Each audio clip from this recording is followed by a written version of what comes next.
Assalamualaikum warahmatullahi wabarakatuh. Di sini kita akan membahas mengenai tingkatan kualitas pendidikan di Indonesia. Kemenko PMK, Asisten Deputi Riset Teknologi dan Kemitraan Industri Kementerian, Koordinator Bidang Pembangunan Manusia dan Kebudayaan Kemenko PMK. Katiman menyampaikan, pemerintah memiliki prioritas untuk memastikan setiap daerah mendapatkan akses pendidikan yang layak dan setara.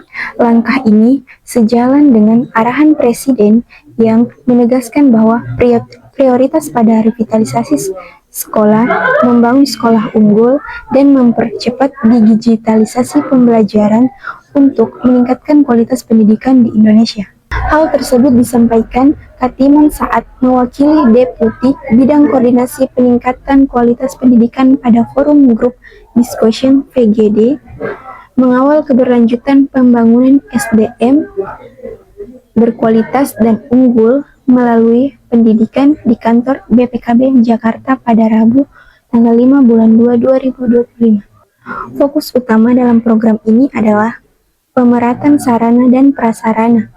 Pemerhatan sarana dan prasarana adalah Sarpras, digitalisasi pembelajaran, serta peningkatan kualitas pendidikan di sekolah unggulan, ujar Katiman. Lebih lanjut, Katiman menyampaikan bahwa menurut data dari Kementerian Pendidikan Dasar dan Menengah Kemendikbudrismen, masih banyak sekolah yang belum mendapatkan alokasi anggaran untuk perbaikan Sarpras selama beberapa tahun terakhir.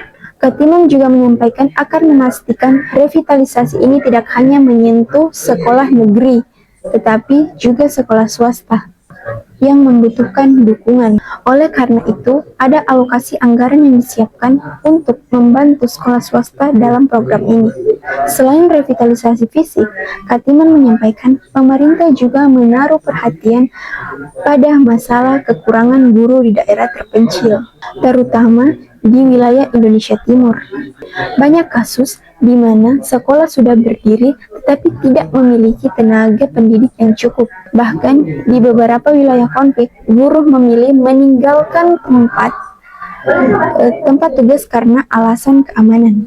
Kami mendapat laporan bahwa di beberapa daerah tentara ikut mengajar anak-anak karena tidak ada guru yang bertahan lama di sana. Ini menjadi tantangan yang harus kami hadapi dengan solusi yang tepat, tambah Katiman. Kemudian, pemerintah juga tengah membangun sekolah menengah atas SMA unggulan, baik yang bersifat baru maupun transformatif. Sekolah unggulan baru akan dibangun dari nol di 4 lokasi awal, termasuk di Ibu Kota Nusantara atau IKN dan beberapa wilayah di Indonesia. Sementara itu, sekolah unggulan transformatif akan ditingkatkan dari sekolah-sekolah yang sudah berkualitas tinggi agar sesuai dengan standar pendidikan yang ditetapkan di pemerintahan. Program ini diharapkan bisa menghasilkan lulusan yang siap bersaing di tingkat global, bahkan mampu masuk ke 100 universitas terbaik di dunia. Oleh karena itu, kami tengah mengkoordinasikan penyusunan instruksi Presiden, Inpres, dan peraturan Presiden Perpres yang akan menjadi payung hukum bagi program ini, jelas Asdep Katiman. Asdep Katiman juga menyatakan selain pembangunan fisik, digitalisasi pendidikan juga menjadi bagian dari agenda pemerintah. Dalam hal ini, pemerintah tengah mempersiapkan kebijakan yang lebih bijak terkait penggunaan media sosial oleh anak-anak dalam proses pembelajaran.